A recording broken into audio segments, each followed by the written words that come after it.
अगर मैं पूछूं कि इंडिया का नंबर 1 स्टॉक ब्रोकर कौन है, तो दिमाग में क्या नाम आता है?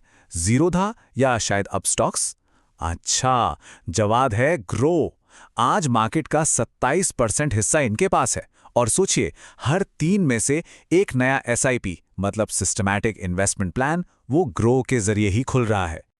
लेकिन जो बात इस कहानी को सच में असाधारण बनाती है, वो है इसकी शुरुआत। ये हजारों करोड़ की कंपनी, इसकी नींव रखी थी एक किसान के बेटे ने।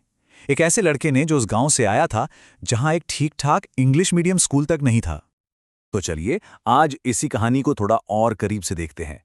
ये कहानी है ग्रो के फाउंडर ललित केशरी की, और उनका सफर एक छोटे से गांव से निकलकर इंडिया के टॉप इंजीनियरिंग स्कूल तक पहुंचने का। ललित का जन्म हुआ मध्य प्रदेश के लेपा नाम के एक गांव में। अब अच्छी पढ़ाई के लिए बचपन में ही उन्हें अपने माता पिता से दूर अपने नाना नानी के पास भेज दिया गया। वो कोई बहुत एक्स्ट्रा ऑर्डिनरी स्टूडेंट नहीं थे, एक एवरेज छात्र थे। लेकिन किस्सा ये है कि जब उन्होंने सेकेंड क्लास में टॉप किया तो उनके दादाजी ने बस इतना कहा, अच्छा है। और बस वो एक शब्द उनकी पूरी जिंदगी के लिए एक मोटिवेशन बन गया। फिर स्कूल की लाइब्रेरी में उन्हें आईआईटी के बारे में मालूम चला। उन्होंने जाकर अपने प्रिंसिपल से पूछा तो जवाब मिला कि ये तो एक बहुत ही मुश्किल परीक्षा है। बस यही सुनना था। ये चुनौती ललित के लिए एक जुनून बन गई। और कमाल की बात यह है कि बिना किसी कोचिंग, बिना किसी गाइडेंस के, सिर्फ डाक से जो स्टडी मटेरियल आता था, उसी से दिन रात पढ़कर उन्होंने आईआईटी बॉम्बे में अपनी जगह पक्की कर ली। अब आईआईटी पहुंच तो गए, लेकिन प्रॉब्लम सॉल्व करने की आदत कहां जाने वाली थी? हुआ ये कि कैंपस में उन्हें पॉलन से एलर्जी होने लगी। बहुत परेशान हुए। तो उन्होंने क्या किया? अपनी इंजीनियरिंग स्किल्स लगाई और खुद के लिए ही एक एलर्जन डिटेक्टर डिवाइस बना डाला। मतलब एक एंटरप्रेन्योर वाली सोच तो उनमें शुरू से ही थी, है ना? आईआईटी के बाद शुरू होता है उनका प्रोफेशनल सफर। और यहां एक बहुत इंटरेस्टिंग बात है। उनकी शुरुआती असफलताएं, उनकी नाकामयाबियां ही असल में उनकी सबसे बड़ी टीचर बनी। साल 2011 में उन्होंने एक स्टार्टअप शुरू किया, एड्यूफ्लेक्स। इसको आप ऐसे समझिए, एजुकेशन का नेटफ्लिक्स। यह आइडिया अनअकैडमी और बायजूस जैसे आज के बड़े नामों से भी कई साल पुराना था। लेकिन प्रॉब्लम यह थी कि यह शानदार आइडिया अपने समय से बहुत बहुत आगे था। सोचिए, उस दौर में ना तो सस्ता तेज इंटरनेट था, ना हर हाथ में स्मार्टफोन, और ऑनलाइन पेमेंट तो खैर आम था ही नहीं। नतीजा, एड्यूफ्लिक्स बुरी तरह फेल हो गया। लेकिन इस फेलियर ने ललित को बिजनेस का सबसे बड़ा और शायद सबसे महंगा सबक सिखाया। वो ये कि एक ब्रिलियंट आइडिया भी गलत टाइमिंग की वजह से फेल हो सकता है। एक स्टार्टअप में टाइमिंग ही सब कुछ है। इसके बाद वो पहुंचे फ्लिपकार्ट, और यहां 2 घटनाओं ने उनकी पूरी सोच ही बदल दी।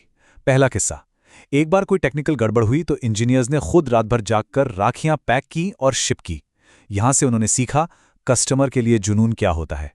दूसरा किस्सा, जब उन्होंने 1 घंटे में डिलीवरी करने वाली सर्विस का एक पायलट प्रोजेक्ट चलाया और देखा कि स्पीड से कस्टमर सच में कितने खुश होते हैं। बस ये 2 बातें, कस्टमर ऑब्सेशन और स्पीड, यही आगे चलकर ग्रो की कामयाबी का बेस बनी। तो फ्लिपकार्ट के बाद ललित और उनके दोस्तों ने मिलकर इंडिया की एक बहुत बहुत बड़ी प्रॉब्लम को सॉल्व करने का फैसला किया। जब उन्होंने रिसर्च की तो एक आंकड़ा सामने आया। भारत में करीब 20 करोड़ लोग ऐसे थे जिनके पास इन्वेस्ट करने के लिए पैसा था। लेकिन असली तस्वीर तो चौंकाने वाली थी। इन 20 करोड़ लोगों में से सिर्फ 2 करोड़ लोग ही सच में कहीं इन्वेस्ट कर रहे थे। तो अब सबसे बड़ा सवाल यही था कि ये जो 18 करोड़ लोगों का गैप है, ये लोग मार्केट से बाहर क्यों हैं? क्या वजह है? और वजह बिल्कुल साफ थी। असल में इन्वेस्ट करना एक सिरदर्द जैसा था। पहले तो वो मुश्किल कागजी काम, फिर कंफ्यूज करने वाले फाइनेंशियल शब्द, और ऊपर से मोटी मोटी फीस। इन सब ने मिलकर आम आदमी को हमेशा मार्केट से डराकर दूर ही रखा। और बस यहीं पर ललित और उनकी टीम ने ग्रो के साथ एक ऐसा दांव खेला जो उस समय किसी ने सोचा भी नहीं था। एक ऐसी स्ट्रैटेजी जो पैसे से ज्यादा भरोसे पे टिकी थी। देखिए, उस वक्त सारे ब्रोकर्स मुश्किल स्टॉक ट्रेडिंग पर फोकस कर रहे थे, क्योंकि सबसे ज्यादा कमाई तो वहीं से होती है। ग्रो ने क्या किया? ठीक इसका उल्टा। उन्होंने अपना पूरा ध्यान लगाया नए इन्वेस्टर्स के लिए सबसे सेफ और आसान प्रोडक्ट पर, यानी म्यूचुअल फंड्स पर। और बात सिर्फ इतनी ही नहीं थी, उन्होंने इस पर 0 कमीशन लेना शुरू कर दिया, बिल्कुल 0। ये एक बहुत लंबा, बहुत धैर्य वाला गेम था। उन्होंने पूरे 4 साल तक कंपनी के लिए लगभग कोई मीनिंगफुल रेवेन्यू नहीं बनाया। उनका फोकस पैसा कमाने पर नहीं, भरोसा कमाने पर था। और इसका नतीजा क्या हुआ? उन 4 सालों में उन्होंने वो चीज कमाई जो पैसे से कहीं कहीं ज्यादा कीमती थी। 2 करोड़ लोगों का अटूट भरोसा, एक बहुत बड़ा लॉयल यूजर बेस जो अब उनके साथ था। और फिर जब इस भरोसे को कैश करने का सही वक्त आया, तो जो नतीजे आए वो हैरान करने वाले थे। कंपनी का रेवेन्यू सिर्फ 4 साल के अंदर 52 करोड़ से बढ़कर 4000 करोड़ के भी पार चला गया। ये 77 गुना की अनबिलीवेबल ग्रोथ थी। तो सवाल ये उठता है कि इस जबरदस्त कामयाबी के पीछे का सीक्रेट क्या था? ये सिर्फ जीरो कमीशन की बात नहीं थी। इसके पीछे 2 बड़ी वजहें थीं: कस्टमर के लिए जुनून और एजुकेशन फर्स्ट मार्केटिंग। ग्रो ने ट्रेडिशनल मार्केटिंग में पैसा फूकने के बजाय लोगों को सिखाने में इन्वेस्ट किया। उन्होंने 19 से ज्यादा यूट्यूब चैनल शुरू कर दिए, इन्वेस्टिंग पर 60,000 से ज्यादा आर्टिकल्स लिखे, 200 से ज्यादा ऑनलाइन कैलकुलेटर बनाए और तो और 250 से ज्यादा शहरों में जाकर फ्री वर्कशॉप्स की।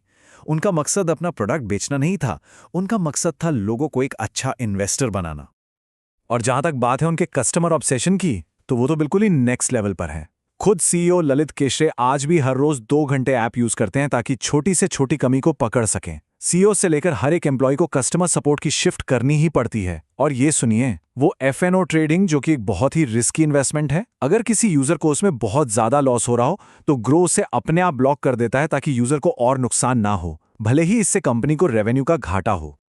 और आखिर में ललित केशरी की एक लाइन है जो उनकी पूरी सोच और ग्रो की कामयाबी का सार बता देती है।